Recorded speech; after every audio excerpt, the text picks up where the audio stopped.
Os protagonistas podem ser o centro das histórias, mas muitas vezes são os coadjuvantes que ganham nossos corações. Oi, eu sou a Sabrina e hoje eu vou falar um pouco pra vocês sobre alguns coadjuvantes de várias histórias que roubam um pouco a cena e ganham nosso coraçãozinho. E esse vídeo não é uma desculpa pra mostrar meu moletom da Agatha pra vocês. Brincadeira, é sim, gente. Olha meu moletom da Agatha. Lindíssimo. Bom, vamos lá, começando com as explicações então. Coadjuvantes são aqueles personagens que são os secundários das histórias. Eles estão ali para dar aquele apoio aos nossos protagonistas e muitas vezes mesmo, eles ganham muita atenção e às vezes ganham até suas próprias histórias separadas. Existem inclusive os coadjuvantes que roubam totalmente a cena, ofuscando os protagonistas, e aí acabam meio que se tornando o ponto central da história. Mas hoje a gente vai falar de alguns coadjuvantes que são simplesmente incríveis e que realmente conquistam a gente. Bom, e eu vou começar com a Agatha, né?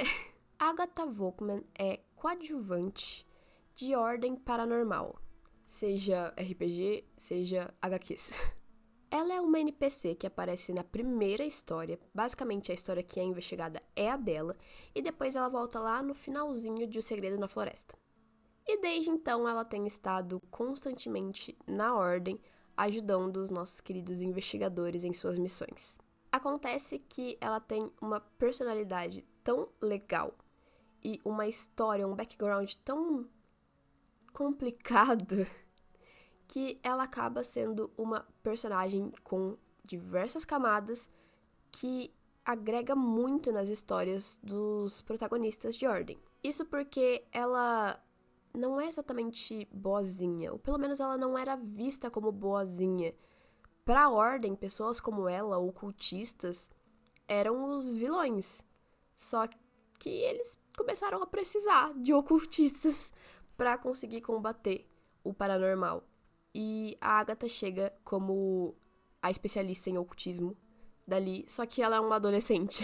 Então, tipo assim, ao mesmo tempo em que ela realmente sabe muitas coisas e ajuda muitas pessoas, ela é só uma garota super nova que passou por muita coisa na vida dela e que precisa de um pouco de afeto. E eu acho que é exatamente isso que faz ela ser tão querida. Ela é muito boa no que faz, mas ela é uma garotinha que precisa de afeto. E a gente quer dar afeto pra ela, entendeu? Enfim, acho que dos NPCs de Ordem, ela é, sem sombra de dúvidas, a minha favorita. Mas agora, saindo do universo de HQs ou RPGs, a gente vai entrar no universo dos livros. E bom, já que eu tô aqui pra mostrar o moletom da Agatha, vou mostrar também o box de Safira de Prata, que chegou ontem e é lindo, é muito bonito, gente. Eu não costumo deixar box na minha estante, mas esse aqui...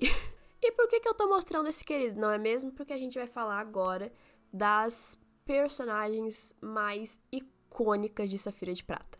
Tirando a Safira, né, no caso, que é a protagonista. Mas essa protagonista a gente não tá falando de protagonismo aqui. Eu estou falando de Dalila e Vasca. Ambas são personagens que aparecem na história e contribuem muito pro desenvolvimento da Safira, mas que possuem uma personalidade tão boa, tão complexa, que assim, elas merecem histórias próprias. Falei certo. E eu ouvi dizer por aí que a Laura Reggiani tá escrevendo a história delas. A Vasca é uma das primeiras amigas que a Safira faz quando ela chega na Alcateia. E ela é aquela personalidade extrovertida, animada, que tá sempre pra cima e que ela é explosiva, ela é um combo gigante de luz. É isso, ela é luz, ela é um negócio que brilha. E isso é muito importante pra Safira, porque a Safira chega lá em um momento em que ela tá pura escuridão. Então, assim, contar com as luzes de Natal, que é a Vasca, é muito importante pra ela. E assim, ela tem um negócio, ela tem um carisma, Eu não sei nem descrever o quanto essa personagem é carismática. Mas assim, eu duvido que exista na face da Terra alguém que não goste dela. Bom, se a Vasca é luz, a Dalila é fogo. Pô, quase literalmente, se você parar pra pensar. Ela também chega na história pra adicionar conflitos. Ela é conflitos conflitantes ali, entendeu? Ela gosta dessa palavra, eu acho, um pouco. E ela também tem essa personalidade muito forte e muito corajosa e impetuosa, que com certeza foi construída porque ela precisou ser assim, não porque ela sempre quis ser desse jeito. E ela tem também esse carisma. Eu não sei se é só o carisma, eu acho que é a força de vontade que ela tem de fazer as coisas que ela faz. E o como ela faz, que faz a gente gostar muito dela e torcer muito por ela. Por isso que eu tô muito animada pra história dela, pelo amor de Deus, Laura, cadê? Assim, eu puxei essas duas, mas Safira de Prata é um negócio que tem uns coadjuvantes muito bom, entendeu? Eu poderia falar do Will, da Kiara, das outras bruxas, de todos os soldados da Alcateia, da Micaela. Nossa, eu não conseguiria nem começar a explicar o quanto essa personagem é complexa. E ela já tem a sua história, tá? Joias da Alcateia está aí pra quem quiser conhecer a história da Micaela. Mas enfim, muitas histórias dentro de Safira de Prata poderiam ser desenvolvidas e contadas e... Bom, coitada da Laura, né? Ela que lute. Mas não é só de histórias de lobo que temos personagens tão bons. Histórias distópicas também tem. Especificamente, Estilhaça-me. Eu tô falando aqui de Kenji Kishimoto. É estranho eu trazer esse personagem pra cá, porque teve um momento da história que eu não gostei dele. Mas ele é, de fato, um personagem muito bom e muito adorado. E se eu não me engano, tem uma história contada sobre ele, tipo, uma novelinha menor que a Tahiri contou sobre ele e sobre a namorada dele.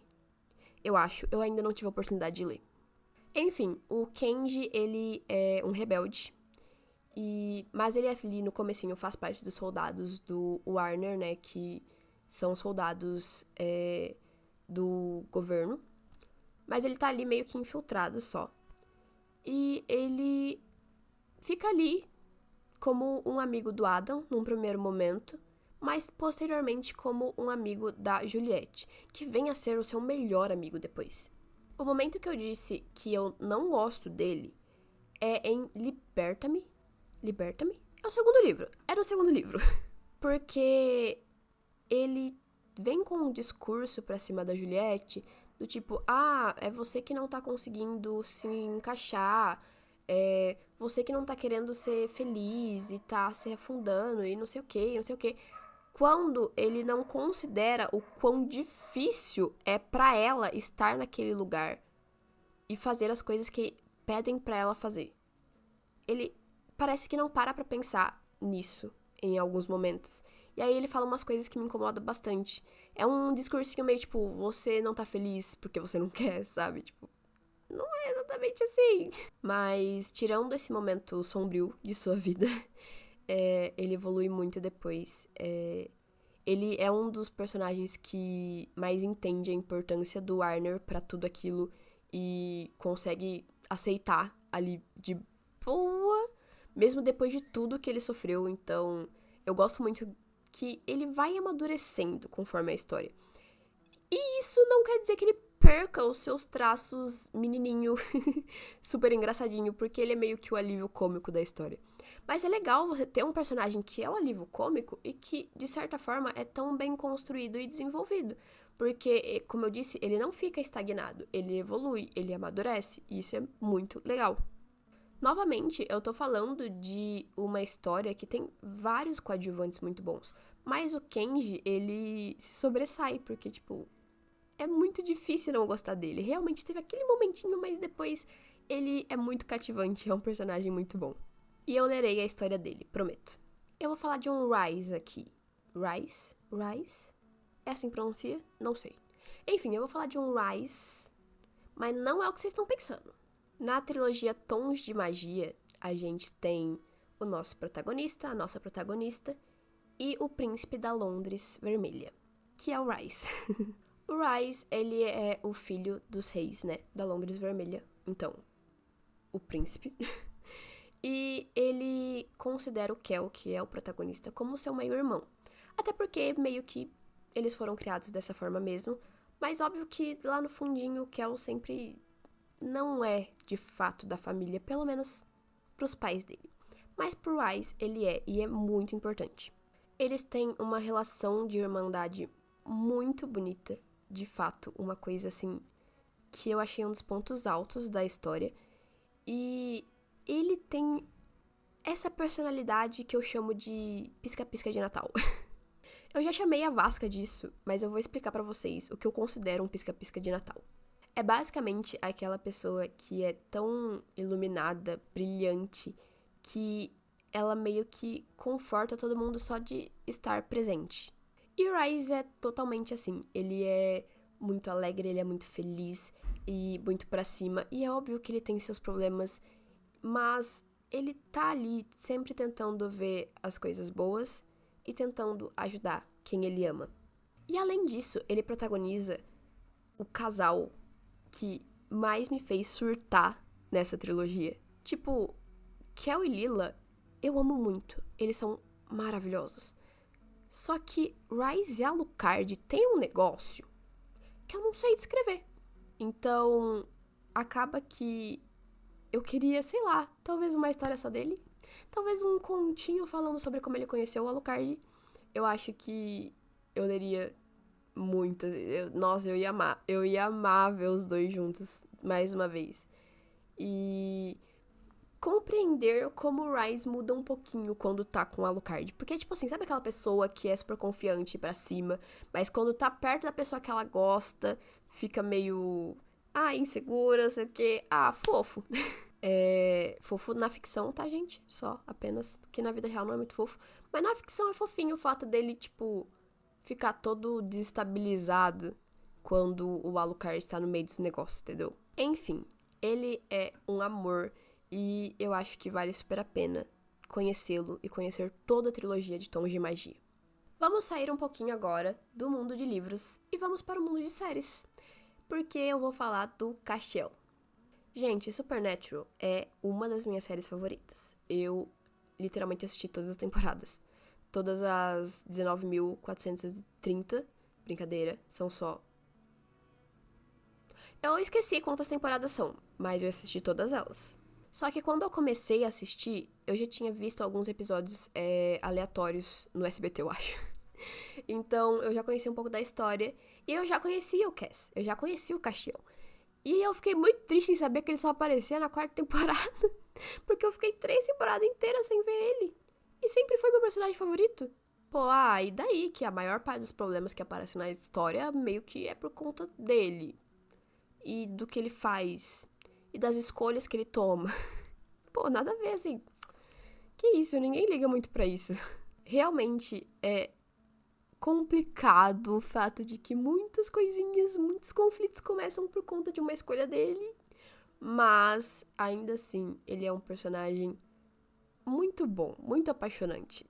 Assim, eu até entendo você não gostar do Castiel, mas, poxa vida, ele é tão fofo. E é legal, porque, tipo, ele começa como um anjo do Senhor, soldado e não sei o quê. E depois ele é só um anjinho ingênuo que não conhece a vida na Terra. Eu gostaria muito de saber como é que ele saiu de guerreiro pra isso. Enfim, ainda acho fofo. Ele tem muita participação nas histórias, então, tipo, tem muito enredo sobre ele. E ele passa por muita coisa. E eu fiquei muito triste com o final dele. Eu devo dizer que eu fiquei muito triste porque eu queria que aquele queerbait não fosse um queerbait. A cena final dele me fez chorar horrores, assim. Nossa, foi muito triste, gente. Assim, a última temporada, no geral, eu não gostei muito. Eu achei que ela não teve a grandiosidade que a série merecia pro seu final. Mas, em compensação, essa cena em específico, eu acho que ela faz sentido. ela coube muito bem, e por mais que tenha sido muito triste, finalizou da forma que deveria ser finalizada a história do Cass. Mesmo que eu não quisesse. Às vezes a narrativa é sobre isso. Enfim, eu às vezes sinto falta dessa série. E penso, nossa, talvez eu devesse reassistir ela pela 6ª vez. E aí eu lembro que ela tem umas 30 temporadas. E aí eu desisto. Enfim, Supernatural também é uma série que tem muitos coadjuvantes muito bons. A gente tem Rowena, a gente tem Crowley, a gente tem a Charlie. Nossa. Eu poderia fazer um vídeo só sobre os coadjuvantes de Supernatural. Mas vamos pular para outra série. Vamos pular para Doctor Who. Assim, não tem nem o que falar sobre os coadjuvantes de Doctor Who. Toda temporada praticamente tem um companheiro diferente e todos eles são muito incríveis. Assim, eu acho que o que eu menos gostei foi a Clara, só depois que mudou o doutor dela, que foi pro Capaldi? Aquele lá. Porque me pareceu que ela ficou um pouco chatinha depois. Mas antes eu gostava muito dela. Enfim, mas a gente vai falar de um específico, que foi a que mais me doeu, que mais me fez chorar. Eu fiquei mal por meses. Vocês não têm noção. Eu estou falando de Rose Tyler. Eu comecei a assistir Doctor Who pela fase moderna, o que significa que a Rose foi a primeira companheira do doutor que eu vi. E aí, eu não fazia ideia de como eram as despedidas. Ela foi a primeira. E foi a mais dolorosa de todas. Eu gosto de como a Rose, ela não é uma personagem que é super inteligente, super corajosa, super... Cara, ela é uma moça comum, sabe? Que trabalhava numa loja no shopping. Entendeu? Que foi atacada pelos manequins. Tá ligado? Assim, ela era comum. Apenas uma jovem que tinha a vida toda pela frente e queria viver essa vida. Ela era isso. Ela não era super nada. Além de maravilhosa, é claro. Então, eu acompanhei essa primeira história. E eu me apeguei muito a ela e ao doutor. Os dois com os quais ela esteve, porque ela esteve com o 9º e o 10º, eu acho, eu posso estar falando coisas erradas. Mas ela esteve lá. Ela fez parte ativamente dessas histórias. E a parte da despedida, poxa, me pegou demais. Foi assim, foi um episódio que foi algo.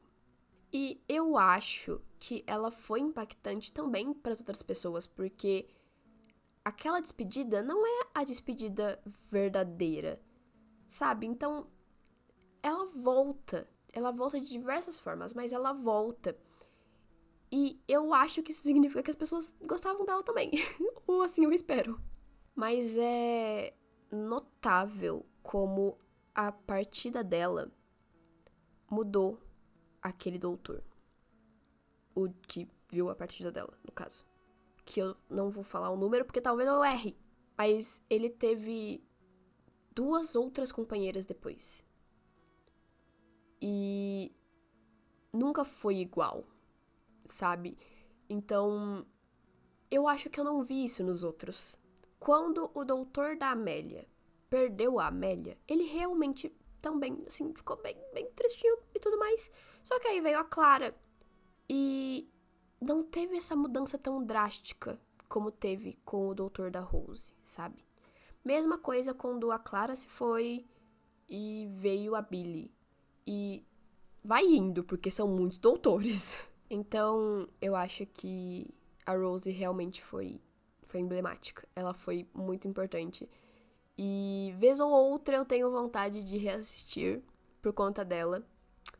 E aí eu me lembro o quanto eu vou chorar. E penso, será que devo? Acho que não. Enfim, coadjuvantes são muito bons. E fazem toda a diferença pra história. Então, quando eles são bem construídos ao ponto de você querer saber mais sobre eles, eu acho que é quando o escritor acerta, sabe? E esses que eu citei nesse vídeo são os meus favoritos, mas não quer dizer que sejam os únicos que eu gosto. Tem muito mais. E é isso. Mas agora eu quero saber de você. Qual o seu coadjuvante favorito das telinhas, ou dos livros, ou do que for. Me conta aqui nos comentários e não se esquece de deixar um like e se inscrever no canal para acompanhar os próximos vídeos.